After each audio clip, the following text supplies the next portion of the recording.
Hello दोस्तों, स्वागत है आपका आपके अपने चैनल फिजिक्स पाठशाला में। जैसा कि हम लोगों ने अपने वीडियो के सेकंड पार्ट में देखा था कि एकल झिर्री द्वारा प्रकाश के विवर्तन की चर्चा की थी।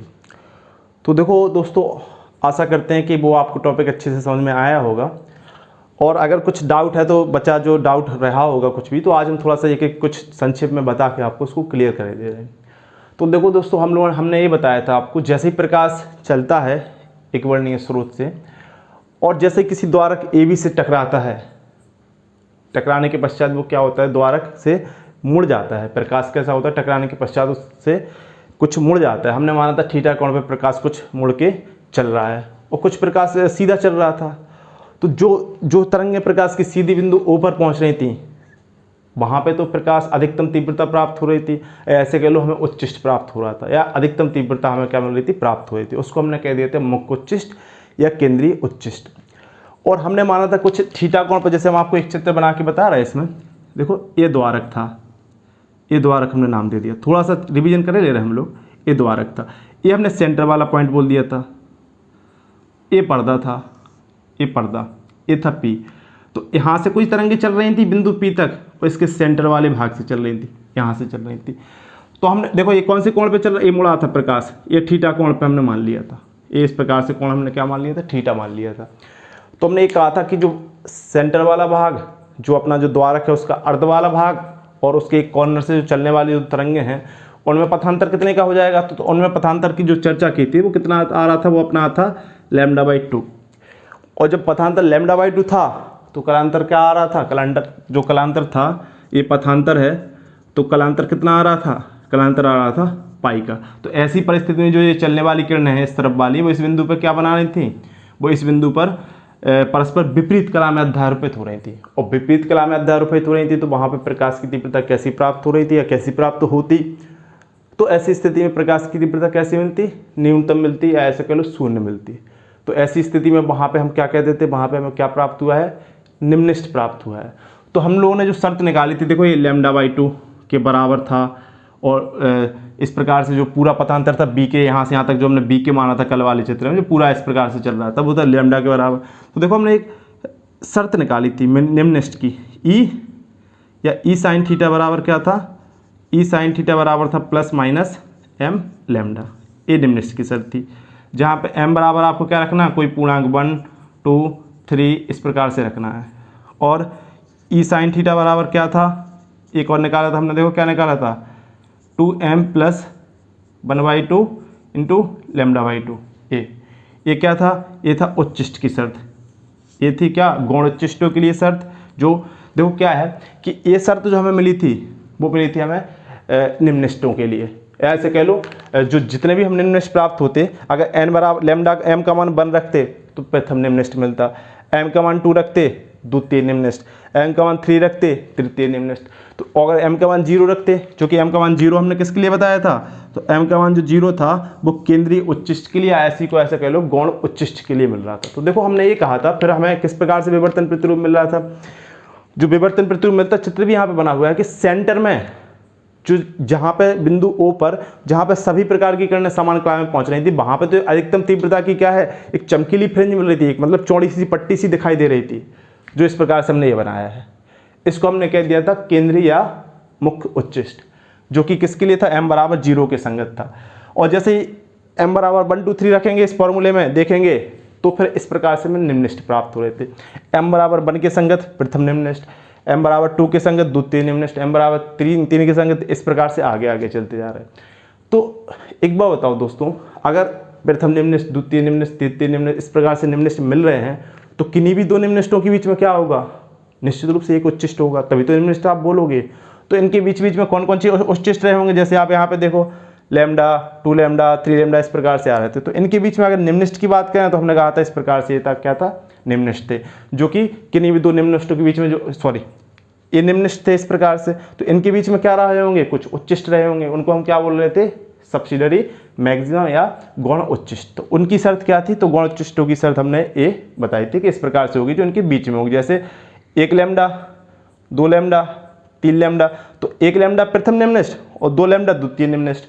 तो 1 लैम्डा 2 लैम्डा के बीच में एक उच्चिष्ट भी होगा, वो कितना होगा, 1.5 वाला होगा, तो उसको 1.5 लैम्डा कहते हैं। तो इसी को हमने इस प्रकार से लिख दिया था। तो यहाँ पे भी बना हुआ है, ये प्रथम निम्नलिष्ट हो गया, ये द्वितीय निम्नलिष्ट, ये तृतीय निम्नलिष्ट, ये चतुर्थ निम्नलिष्ट, इस प्रकार से आगे चलते जाए। इसी प्रकार से इस तरह ये था अपना क्या, केंद्रीय या मुख्य उच्चिष्ट।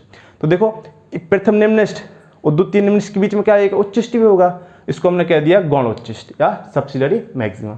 और इस प्रकार से अगर आप देखो तो द्वितीय, देखो ये भी गौण उच्चिष्ट है, लगातार जो गौण उच्चिष्टों की तीव्रता है वो लगातार कैसी होती चली जा रही थी, कम होती चली जा रही थी। तो इस प्रकार से हम लोगों ने कल इसके बारे में पढ़ा था। हम चाहते हैं कि इस पूरे प्रैक्टिकल को, एकल झिल्ली वाले पूरे प्रैक्टिकल को आप एक वीडियो के माध्यम से देखें, ठीक है दोस्तों। तो हम एक वीडियो यहाँ पे दिखा रहे हैं, तो आप थोड़ा सा देखना और पूरा एनालिसिस करना, ठीक है। तो देखो दोस्तों, एक वीडियो के माध्यम से देखो जरा आप लोग इसको देख के बताओ, एक थोड़ा सा देखो।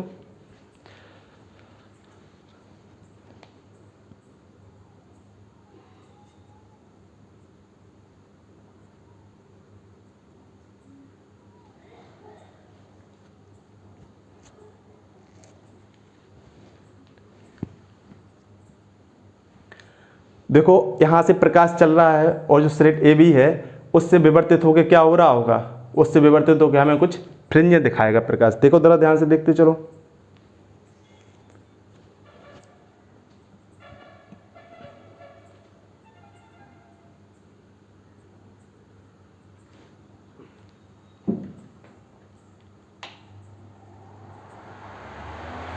हाँ तो देखो दोस्तों, आप लोगों ने ये वीडियो देखी तो यहाँ पे क्या दिखाया जाए, इस वीडियो में क्या दिखाया गया कि एकल झिल्ली से किस प्रकार से विवर्तन हो रहा है, ठीक है। ये तो क्लियर हो गया। अब देखो दोस्तों, हम लोग कुछ आगे बढ़ते हैं और इसको देखते हैं। ये तो आप लोगों को समझ में आ गई हैं।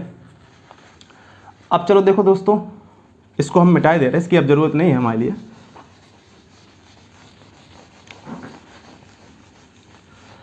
अगर हम बात करें, देखो ये वाला, अब हम निकाल रहे हैं नेक्स्ट टॉपिक जो अपना है केंद्रीय उच्चिष्ट की कोणीय चौड़ाई।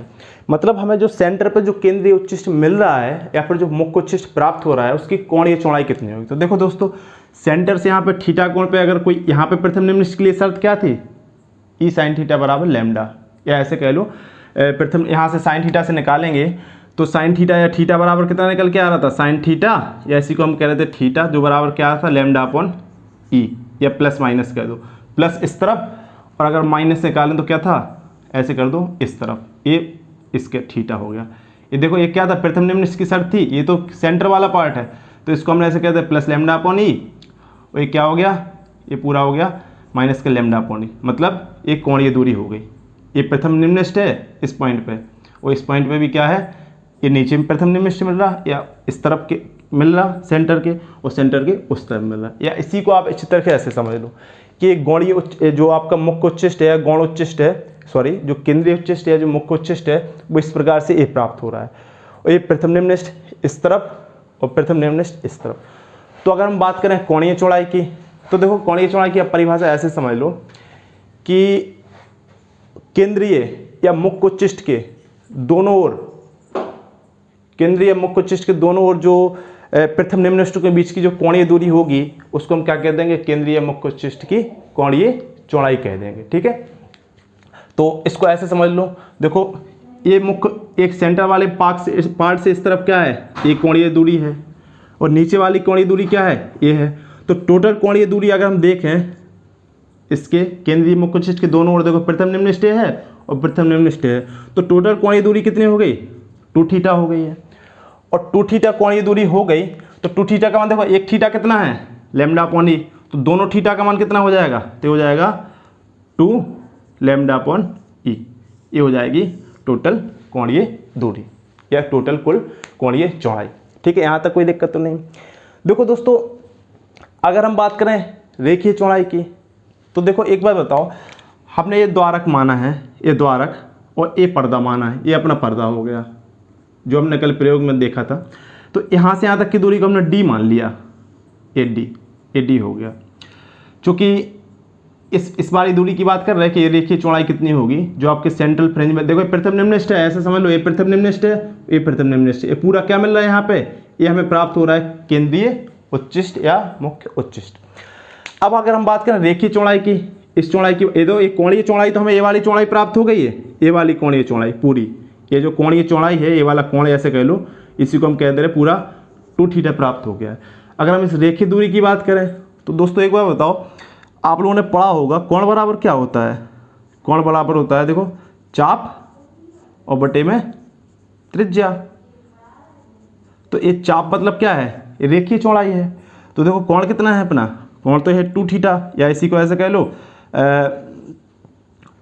2 थीटा।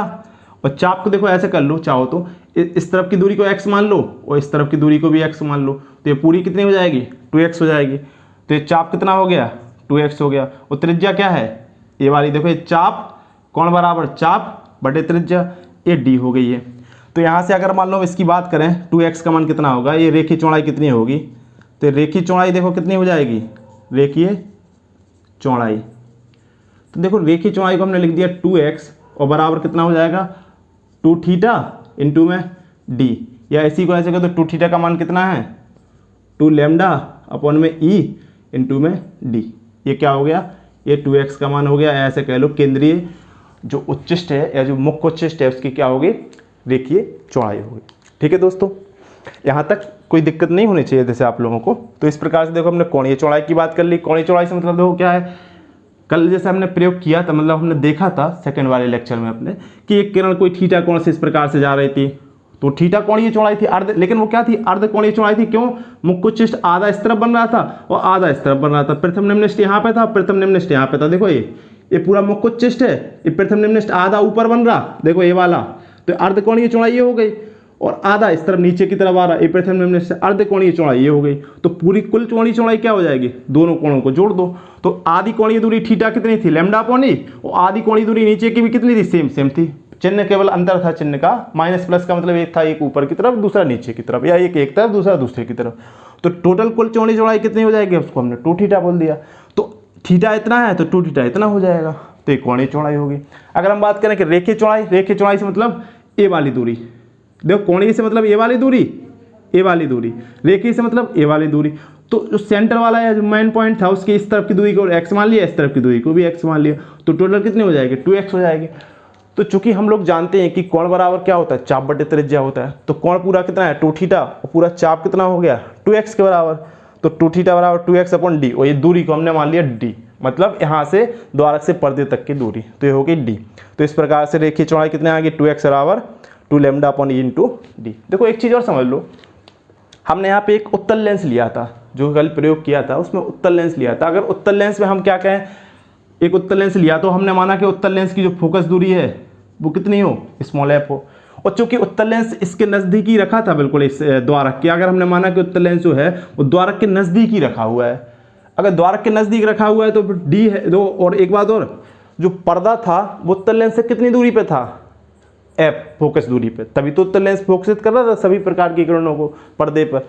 तो अगर मान लो आपने यहाँ पे एक उत्तल लेंस रखा हुआ है, जैसे हम ऐसे बना रहे चित्र से, मान लो एक उत्तल लेंस यहाँ पे रखा हुआ है बिल्कुल इसके किनारे, और फोकसित कर रहा समस्त किरणों को पर्दे पर, तो उत्तल लेंस से इस पर्दे की दूरी कितनी हो जाएगी, एफ हो जाएगी। और चूंकि उत्तल लेंस बिल्कुल द्वारक के समीप रखा हुआ है, तो ऐसी परिस्थिति में जो डी है लगभग हम क्या मान सकते हैं, एफ के बराबर हो जाएगा।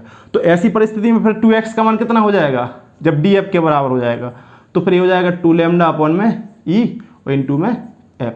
ये भी इस प्रकार से उत्तल लेंस की फोकस दूरी के पदों में कहें तो हो जाएगी जो केंद्रीय, जो आपकी जो मुख्य उच्चिष्ट है उसकी रेखीय चौड़ाई।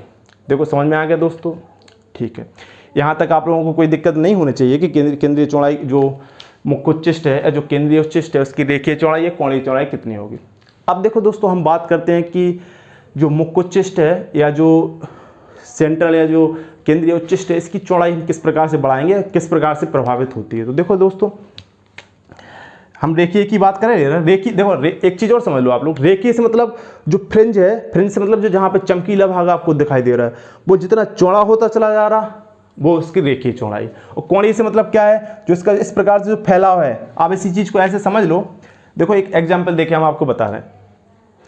आप लोगों ने एक टॉर्च देखी होगी, पहले जो टॉर्च वगैरह आती थी, सामान्यतः एक एवर रेडी की टॉर्च आती थी या किसी प्रकार की टॉर्च आती थी, तो टॉर्च में ऐसा देखा था, देखो ये टॉर्च थी, ये हमने मान लिया टॉर्च हो गई, और प्रकाश ऐसे भागता था, देखो ये ऐसे सभी दिशाओं में फैलता था प्रकाश। तो प्रकाश का जो ए फैलना है, ए वाला ए फैलाव है, इसको हम कहेंगे रेखीय फैलाव या रेखीय चौड़ाई। और प्रकाश का देखो ये फैलाव है, कहाँ से कहाँ तक, किस एंगल में फैल रहा, देखो ये वाला, ये ऐसा वाला, ये वाला, इसको हम कह देंगे कोणीय चौड़ाई या कोणीय फैलाव। तो सेम इसी प्रकार से है कि जितनी दूरी पर देखो, ये जितनी ज़्यादा दूरी फैलाव में क्या हमारा पर्दे का जितना ज़्यादा एरिया कवर कर रहा, या आपका जो प्रथम क्या है या मुख्य जो क्या है उच्चिष्ट है, जितना ज़्यादा एरिया कवर कर रहा, ये कोणीय चौड़ाई हो जाएगी। और ए वाली चौड़ाई क्या हो जाएगी, ए वाली चौड़ाई हो जाएगी उसकी रेखीय चौड़ाई। देखो एक चीज़ और देख लो कि जो रेखीय चौड़ाई है या जो चमकीला भाग कैसे फैल रहा है, किस प्रकार से प्रभावित हो रहा। तो अगर हम क्या करें, देखो ज़रा ध्यान से, अगर ई के मान को, ई क्या था, ई था इस स्लेट या द्वारक का ये चौड़ाई थी। अगर ई के मान को हम लगातार कम करते जाएं, ई कैसा करते जाएं, ई लगातार घटाते जाएं, देखो पहला पॉइंट समझ लो, अगर ई हम लगातार घटाते जाएं तो जो रेखीय चौड़ाई होगी वो क्या होती चली जाएगी, देखो भिन्न है, कोई भी भिन्न, भिन्न बराबर क्या है, अंश बटे हर। जब हर को आप धीरे धीरे कम करते चले जाओ, पूरे भिन्न के मान में क्या परिवर्तन देखने को मिलेगा, भिन्न बढ़ती चली जाएगी। अर्थात ऐसे कह सकते हैं क्या, इसका मतलब ये हो जाएगा जो 2x का मान है वो कैसा हो जाएगा, वो बढ़ने लगेगा, बढ़ता चला जाएगा। अर्थात ये जो चौड़ाई है और चौड़ी हो जाएगी, फ्रिंज और चौड़ी हो जाएगी। मतलब जो केंद्रीय वाला भाग है जिसको हम कह रहे हैं केंद्रीय उच्चिष्ट, वो कैसा हो जाएगा, और ज़्यादा फैल जाएगा। अगर मान लो ऐसा हो जाए, दूसरा पॉइंट, अगर ई का मान किसके बराबर हो जाए, लैम्डा के बराबर हो जाए, ई का मान लैम्डा के बराबर हो जाए, तो ऐसी परिस्थिति में देखो यहाँ से भी देख लो, थीटा बराबर क्या आ जाएगा, ई बराबर अगर लैम्डा रख दो तो थीटा बराबर क्या हो जाएगा, +-1, यही तो होगा यहाँ से। और थीटा बराबर +-1 या साइन थीटा बराबर 1, तो थीटा बराबर लगभग कितना आएगा, थीटा बराबर आएगा 90 डिग्री, यही तो हो गया। अर्थात देखो समझना दोस्तों, देखो क्या है, प्रकाश ये सेंटर वाला भाग था, प्रकाश ऐसे फैल रहा था, ऐसे थीटा कोण पर ए। अगर जो स्लिट द्वारक की चौड़ाई और जो प्रकाश की तरंग दैर्घ्य समान हो गई, एक ही कोटि की हो गई, तो ऐसी स्थिति में प्रकाश अभी थीटा कोण पे फैल रहा था, अब देखो क्या होगा, प्रकाश सीधा सीधा 90 डिग्री के कोण पे फैल जाएगा ऐसे। मतलब ए वाली तरंग ऐसी ना जाके कैसी चली जाएगी, ऐसी चली जाएगी। ये कोण कितना बन जाएगा, 90 डिग्री का। ए वाली किरण ऐसी ना जाके क्या कैसी चली जाएगी, ए वाली किरण भी ऐसी चली जाएगी। ए वाला कोण कितने का बन जाएगा, ए वाला कोण भी बन जाएगा 90 डिग्री का। देखो ये तो टोटल कोणीय फैलाव कितना हो गया, ए अभी ऐसा था 2 थीटा, अब पूरा कितना हो जाएगा 180 डिग्री का। अर्थात इसका मतलब क्या हो जाएगा, इसका मतलब ये हो जाएगा पूरे पर्दे के पूरे भाग में हमें क्या मिलेगा, हमें केंद्रीय उच्चिष्ट प्राप्त होगा। और जो आपके द्वितीय ऐसे कह लो जो आपके सब्सिडरी या जो आपके गौणोच्चिष्ट या जो मिनिमा थे या जो निम्निष्ठ थे, वो कैसे हो जाएंगे, वो कम हो जाएंगे, सिकुड़ जाएंगे, दूर की तरफ चले जाएंगे। और कोणीय उच्चिष्ट जो होगा आपका, सॉरी जो केंद्रीय उच्चिष्ट जो होगा या जो मुख्य उच्चिष्ट होगा, वो क्या हो जाएगा, पर्दे के पूरे भाग में फैल जाएगा।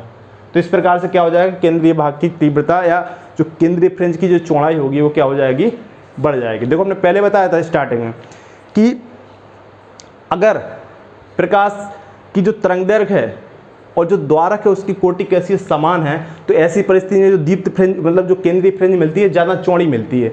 और अगर हम क्या करते जाएं, द्वारक की चौड़ाई को बढ़ाते चले जाएं, देखो द्वारक की चौड़ाई को बढ़ाते चले जाएं, इसको बढ़ाते चले जाओ तो इस पर क्या अंतर आएगा, 2x का मान घटता चला जाएगा, तो ए वाला मान क्या होता चला जाएगा, घटता चला जाएगा। अर्थात जो केंद्रीय फ्रिंज होगी वो कैसी होती चली जाएगी, वो सिकुड़ती चली जाएगी। और अगर इसको आप बढ़ाते, इसको क्या करते जाओ, कम करते चले जाओ, तो फ्रिंज बढ़ती चली जाएगी। अगर दोनों का ऑर्डर सेम हो गया तो ऐसी परिस्थिति में क्या हो जाएगा, आपको अधिक से अधिक विवर्तन देखने को मिलेगा। तो ठीक है, देखो ये क्या हो गई दोस्तों, ये हो गई केंद्रीय उच्चिष्ट की कोणीय चौड़ाई और रेखीय चौड़ाई, हमने अच्छे से समझ ली है। अब देखो कुछ टॉपिक और देख लो, छोटा सा टॉपिक। अगर हम बात करते हैं कि जो अगर हम श्वेत प्रकाश लें इस प्रयोग में तो क्या होगा। अभी तक हम क्या कर रहे थे, एकवर्णीय प्रकाश से प्रयोग कर रहे थे। तो जैसा कि हमने इसके वीडियो के आपको पहले पार्ट में बताया था अपने लेक्चर के, देखो श्वेत प्रकाश से अगर हम लेंगे तो होगा क्या, ज़्यादा कुछ नहीं होगा। केंद्रीय वाली फ्रिंज तो आपको श्वेत मिलेगी, चमकीली मिलेगी, लेकिन उसके अगल बगल जो और दूसरे उच्चिष्ट हैं, अन्य प्रकार की जो अन्य फ्रिंजें हैं वो कैसी प्राप्त होंगी, वो फ्रिंजें में रंगीन प्राप्त होंगी। क्यों, क्योंकि प्रकाश अलग अलग भागों में विभक्त हो जाएगा और परस्पर अध्यारोपण के फलस्वरूप जो फ्रिंज हमें देगा अगल बगल, जो आप ऐसे कह लो जो आपका द्वितीय उच्चिष्ट या ऐसे गौण उच्चिष्ट, ये वाला, ये वाला, ये वाला, ये वाला, ये वाला, ये वाला, ये यहाँ पे कैसे फ्रिंज मिलेगी, यहाँ पे कुछ रंगीन फ्रिंज दिखाई देंगी। और जो सेंटर वाला भाग होगा या जो मुख्य वाला भाग होगा वो कैसा होगा, वो हो जाएगा आपका तीव्र और चमकीला और श्वेत। तो अगर कोई आपसे पूछे कि अगर एकल श्रेणी विवर्तन प्रयोग में अगर हम एकवर्णीय प्रकाश लेने के स्थान पर अगर श्वेत प्रकाश श्वेत प्रकाश ले लें तो जो फ्रिंजें प्राप्त होगी वो किस प्रकार से प्राप्त होंगी। तो आप ऐसे कहोगे, देखो श्वेत प्रकाश ये वाला केंद्रित फ्रिंज जो आपको मिल रही थी या दीप मुख्य उच्चिष्ट, वो क्या कब प्राप्त हो रहा था? समस्त प्रकाश एक ही बिंदु पर फोकसित हो रहा था। जब समस्त प्रकाश एक ही बिंदु पर फोकसित होगा तो ऐसी परिस्थिति में सभी रंग एक जगह मिल जाएंगे, और जब सभी रंग मिश्रित होंगे तो श्वेत प्रकाश दिखेगा। तो हमें केंद्रीय फ्रिंज तो कैसी दिखाई देगी? श्वेत दिखाई देगी। अब बात करते हैं अगल बगल वाली और फ्रिंजों की, तो वहाँ पे कुछ पथांतर उत्पन्न हो रहा था। जब पथांतर अलग अलग पथांतर उत्पन्न होगा तो कुछ न कुछ कला होगी, तो प्रकाश के सभी रंग एक ही बिंदु पर जाके फोकसित नहीं हो पाएंगे। तो अन्य अगल बगल जो हम देखें केंद्रीय उच्चिष्ट के इस तरफ या इस तरफ दोनों ओर, तो हमें कुछ रंगीन फ्रिंजें कैसी होंगी? दिखाई देंगी, जो कि लगातार कैसे होंगी? कम तीव्रता की होंगी या फिर तीव्रता लगातार घटती चली जाएगी। तो देखो दोस्तों, यहाँ तक कोई दिक्कत तो नहीं है, ठीक है। तो ये हो गया आपका ये वाला टॉपिक कंप्लीट। अब एक छोटा सा लास्ट टॉपिक और बचता है, हम लोग इसको और चर्चा कर ले 2 मिनट में। तो टॉपिक अपना है कि व्यतिकरण तथा विवर्तन में अंतर, व्यतिकरण तथा विवर्तन में अंतर। बड़ा छोटा सा टॉपिक है, और चूंकि हम लोग इतनी चीज़ें पढ़ चुके हैं तो अब इसमें देखो ज़्यादा कुछ बचता नहीं है। हम गिनती के आपको 4-5 अंतर बता रहे हैं, तो आप देखो देखते चलना अच्छे से। आप लोगों ने व्यतिकरण वाला चैप्टर पढ़ा होगा, तो व्यतिकरण वाले चैप्टर में जैसे आपने यंग का द्विस्लेट प्रयोग भी पढ़ा होगा, तो उसमें क्या हो रहा था? देखो ध्यान से सुनना दोस्तों, कि हमने पहले एक प्रकाश स्रोत लिया था, एक प्रकाश स्रोत से हमने 2 प्रकाश स्रोत बनाए थे, S1 और S2 दो स्लेट की सहायता से, और दोनों प्रकाश स्रोत, 2 कला संबद्ध प्रकाश स्रोत हमें जो प्राप्त हुए थे, उनसे चलने वाली जो तरंगिकाएं थी या जो प्रकाश था कला संबद्ध स्रोतों से, वो परस्पर अध्यारोपित हो रहा था, और उनके अध्यारोपण के फलस्वरूप हमें क्या प्राप्त हो रहा था? व्यतिकरण फ्रिंजें प्राप्त हो रही थी। या ऐसे कह लो, कहीं कहीं प्रकाश की तीव्रता अधिकतम और कहीं कहीं प्रकाश की तीव्रता न्यूनतम प्राप्त हो रही थी। वो इसी पूरे प्रतिरूप को हम क्या बोल रहे थे? इसी को हम कह रहे थे व्यतिकरण फ्रिंजें। जहाँ पे प्रकाश की तीव्रता अधिकतम मिल रही थी वो हम कह रहे थे डार्क, अपनी कैसी फ्रिंजें हैं? अपनी ब्राइट फ्रिंज है। और जहाँ पे प्रकाश की तीव्रता न्यूनतम या शून्य मिल रही थी उसको हमने क्या कह दिया था? उसको हमने कह दिया था कि अपनी डार्क फ्रिंज है। लेकिन अगर हम मान लो बात करें विवर्तन वाले चैप्टर में, यहाँ पे हम बात करें विवर्तन में क्या हो रहा है। देखो विवर्तन में 2 स्रोत नहीं लिए हुए हैं, विवर्तन में केवल एक ही स्रोत लिया हुआ है। इसमें क्या हो रहा है? फिर हमें ये विवर्तन प्रतिरूप कैसे प्राप्त हो रहा है? तो इसमें एक स्रोत से जैसे ही प्रकाश चलता है द्वारक या स्लिट से टकराता है, और अलग अलग बिंदुओं से टकरा के प्रकाश क्या हो जाती है? प्रकाश किरणें मुड़ जाती हैं, ऐसे कह लो द्वितीयक तरंगिकाएं उत्पन्न हो जाती हैं। वो तरंगिकाएं अलग अलग दिशा में चलती हैं, जो कि कला संबद्ध भी होती हैं, और परस्पर अध्यारोपित होती हैं, और अध्यारोपण के फलस्वरूप हमें क्या प्राप्त होता है? विवर्तन प्रतिरूप प्राप्त होता है। देखो एक अंतर क्या हो गया बड़ा स्पष्ट सा अंतर, कि जो विवर्तन प्रतिरूप है वो हमें एक ही कला संबद्ध, एक ही प्रकाश स्रोत से प्राप्त होता है। इसमें क्या होता है? एक ही प्रकाश स्रोत से चलने वाला जो प्रकाश होता है, जो तरंगाग्र होता है, किसी द्वारा के अवरोध से अलग अलग बिंदुओं पर टकराकर परस्पर तरंगिकाएं, द्वितीयक तरंगिकाएं उत्सर्जित होती हैं, जो कि अध्यारोपित होकर विवर्तन प्रतिरूप को प्राप्त या बनाती हैं, प्रदर्शित करती हैं। जबकि व्यतिकरण में तो इसमें 2 अलग अलग कला संबद्ध स्रोत से हमें क्या मिलता है? जो व्यतिकरण प्रतिरूप प्राप्त होता है। दूसरी बात दोस्तों, आप लोगों ने देखा होगा जो यंग का द्विस्लेट प्रयोग पढ़ा है व्यतिकरण वाले चैप्टर में, तो उसमें आपने देखा होगा जो फ्रिंजें प्राप्त हो रही थी, या डार्क फ्रिंजें कहो या जो ब्राइट फ्रिंजें कहो, या दीप्त फ्रिंज कह दो या इसी को अदीप्त फ्रिंज कह दो, तो इनकी चौड़ाई समान थी। सभी फ्रिंजों की चौड़ाई समान, सभी दीप्त फ्रिंजों की चौड़ाई समान थी, सभी अदीप्त फ्रिंजों की एक दूसरे की चौड़ाई कैसी थी? बराबर थी। कुछ विशेष केसों में चौड़ाई अलग भी हो सकती है, लेकिन सामान्यता या तो अलग रहेगी या बराबर रहेगी। सामान्यता आपने देखा था यंग के द्विस्लेट प्रयोग में, वो उसमें समान चौड़ाई थी फ्रिंजों की, सभी फ्रिंजों की। लेकिन अगर हम बात करें विवर्तन वाले में, जैसा कि हमने सेकंड लेक्चर में बताया था, विवर्तन वाले प्रयोग में सभी फ्रिंजों की चौड़ाई क्या समान थी? बताओ दोस्तों, नहीं थी। केंद्रीय वाले फ्रिंज की चौड़ाई सबसे ज़्यादा चमकीली, उसके बाद निम्नलिष्ट मिल रहा था, उसकी तीव्रता थोड़ी सी कम थी, मतलब थोड़ा सा अंधेरा था। थोड़ा से और आगे बढ़े तो जो दूसरा उच्चिष्ट में प्राप्त हुआ, जो आपको मिला एक गौण उच्चिष्ट, इसकी तीव्रता इसकी तुलना में कम हो गई, चौड़ाई भी कम हो गई। और इसके बाद हमने एक निम्नलिष्ट मिला, इसकी चौड़ाई थोड़ी सी ज़्यादा हो गई। अर्थात हम सीधे एक लाइन में गए तो ऐसे कह सकते हैं क्या, जो विवर्तन प्रतिरूप हमें प्राप्त हो रहा है, इसमें फ्रिंजों की चौड़ाई एक समान कभी प्राप्त नहीं होती है। इसमें और क्या देखने को मिल रहा था हमें? तो इसमें तो हमें ऐसा देखने को मिल रहा था कि लगातार दीप्त फ्रिंजों की चौड़ाई कम होती चली जा रही और अदीप्त फ्रिंजों की चौड़ाई लगातार बढ़ती चली जा रही थी। क्लियर है दोस्तों? अब हम बात करते हैं, ये चौड़ाई की बात हो गई। देखो अगर हम बात करें तीव्रता की, तो तीव्रता में भी देखो एक चीज़ और समझ लो, दीप्त जो अदित फ्रेंज की तीव्रता थी व्यतिकरण वाले प्रयोग में, सभी अदित फ्रेंजों की तीव्रता समान थी और सभी दीप्त फ्रेंजों की तीव्रता समान थी। जो व्यतिकरण वाले आप लोगों ने चैप्टर पढ़ा है उसमें अगर हम देखें सभी दीप्त फ्रेंजों की तीव्रता निकाली थी। चौड़ाई की अलग बात है, हम तीव्रता की बात कर रहे हैं। और इसमें तीव्रता की अगर बात करें तो इसमें जो दीप्त फ्रेंजों की तीव्रता है वो लगातार कैसी होती चली जा रही, कम होती चली जा रही, देखो ये। और अदित फ्रेंजों की तीव्रता देखो ये, अदित मतलब जो दीप्त है वो कैसी होती चली जा रही, धीरे धीरे कम होती चली जा रही, और जो अदीप्त है वो और ज़्यादा कैसी होती चली जा रही, अदीप्त होती चली जा रही। तो तीव्रता की बात करें तो व्यतिकरण वाले प्रयोग में फ्रिंजें समान तीव्रता की प्राप्त होती हैं, जो दीप्त होती हैं सभी की दीप्तों की फ्रिंजों की तीव्रता समान होती है, और जो अदीप्त फ्रिंजें होती हैं उनकी सभी की तीव्रता समान होती है। लेकिन अगर हम बात करें विवर्तन वाले में तो इसमें ऐसा नहीं होता है। और एक चीज़ और समझ लो, बस अपना लास्ट पॉइंट समझ लो दोस्तों। एक बात बताओ, अगर हम आप लोगों से कहें विपर्यास, तो विपर्यास से मतलब क्या होता है? एक हिंदी शब्द विपर्यास। तो देखो विपर्यास से मतलब सीधा सीधा ऐसा होता है कि अंतर आप विभेदित कर पाओ।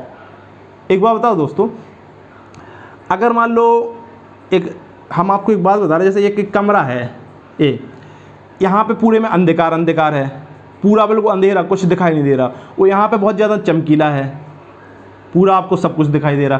तो आप ऐसे कह दोगे कि देखो ये बिल्कुल क्लियर क्लियर लाइन है, इस लाइन के इस तरफ देखें तो पूरा अंधकार है, अंधेरा हो, इस लाइन के इस तरफ देखें तो पूरा उजाला है, तो आपको क्लियर क्लियर बीच में एक लाइन दिखाई देगी। अगर मान लो ऐसा ना हो कि ऐसा हो कि अंधेरा धीरे धीरे कम होता चला जा रहा, धीरे धीरे अंधेरा कम हो गया, फिर धीरे धीरे क्या हो रहा है, यहाँ पे उजाला बढ़ रहा हो, तो आप क्लियर कोई बाउंड्री नहीं बता पाओगे कि कहाँ पे अंधेरा खत्म हो रहा और कहाँ पे अंधेरा क्या हो रहा, मतलब उजाला कहाँ पे स्टार्ट हो रहा। देखो ऐसा कि अगर यहाँ पे बहुत ज़्यादा अंधेरा है, यहाँ पे अंधेरा अंधेरा है, और यहाँ पे धीरे धीरे अंधेरा कम होता चला जा रहा, कम होता चला जा रहा, और धीरे धीरे प्रकाश बढ़ता चला जा रहा, मतलब रोशनी यहाँ पे बढ़ती चली जा रही। तो ऐसी स्थिति में आप लोग क्या बता पाओगे कि बाउंड्री कहाँ पे होगी, कि कहाँ पे अंधेरा पूरी तरह से समाप्त हो जाएगा और कहाँ पे बाउंड्री स्टार्ट हो जाएगी उजेले की। ऐसी बात को आप ऐसे समझ लो कि जैसे सुबह होती है और शाम होती है, तो आप कोई पर्टिकुलर टाइम बता सकते हो कि हाँ ऐसा होता है कि मान लो 6 बजे, जैसे अभी रात चल रही है, मान लो एग्जाम्पल के लिए हम बोले अभी रात चल रही है, पूरा सब जगह अंधेरा है, रात के सुबह के 5 बजे पूरा अंधेरा, 6 बजे पूरा अंधेरा था और 6:01 हुआ पूरा उजाला हो गया, तो आप क्या दोगे, क्या कह दोगे कि 6 बजे वो वाली वो बाउंड्री है जहाँ तक इसके पहले पहले तो पूरा अंधेरा होगा और इसके बाद पूरा पूरा क्या हो जाएगा, उजाला हो जाएगा। मतलब अच्छा आपको विपर्यास देखने को मिलेगा, दोनों में विभेदित अंतर कर पाओगे। लेकिन अगर ऐसा होता है, लेकिन चूंकि ऐसा नहीं होता, होता क्या है, होता इस प्रकार से कि 6 बजे से धीरे धीरे रोशनी थोड़ी सी आती जाती है और अंधकार थोड़ा सा कम होता चला जाता है। और ऐसी परिस्थिति में आप क्लियर नहीं बता सकते हो कि एग्जैक्ट प्रकाश कब आया और एग्जैक्ट अंधकार कब चला गया। तो वही बात हम यहाँ पे अप्लाई करने वाले हैं कि देखो जो दीप्त फ्रिंज, जो व्यतिकरण प्रयोग होता है उसमें जो दीप्त फ्रिंज प्राप्त होती हैं उसकी तीव्रता 100% जीरो भी हो सकती है, अगर दोनों तरंगों के आयाम कैसे हो, समान हो, पूरा अंधकार प्राप्त होगा। और जो जो अदीप्त फ्रिंज जो होंगी और जो दीप्त फ्रिंज होंगी उसकी तीव्रता अधिकतम होगी। तो जब एक जगह पूरा उजाला है और एक जगह पूरा अंधकार है तो दोनों की एक बाउंड्री आपको मिल जाएगी, दोनों में अच्छा विपर्यास होगा, दोनों में आप अंतर कर पाओगे। लेकिन विवर्तन में थोड़ी सी प्रॉब्लम है, क्या है, इसमें जो दीप्त फ्रिंजें होंगी, जो अदीप्त फ्रिंजें होंगी, अदीप्त फ्रिंजें, उनकी तीव्रता जीरो नहीं होगी, थोड़ी थोड़ी सी कम होती चली जाएगी, तीव्रता अलग अलग प्रकार से होगी। और जो दीप्त भी होगी उनकी भी तीव्रता एक सी नहीं होगी, ये थोड़ी ज़्यादा है, फिर थोड़ी सी कम होगी और कम होगी और कम होगी, इस प्रकार से कम होती चली जा रही। तो यहाँ पे अंतर करना थोड़ा सा कठिन होता है, या अच्छा ऐसे कह लो विपर्यास नहीं प्राप्त होता है। विवर्तन फ्रिंजों में जो विपर्यास होता है वो अच्छा नहीं होता है, और जबकि व्यतिकरण फ्रिंजों में जो विपर्यास होता है वो काफ़ी अच्छा होता है और स्पष्ट होता है। तो ये हो गए कुछ 4 अंतर या 5 अंतर, तो आशा करते हैं ये आप लोग अच्छे से समझ गए होंगे।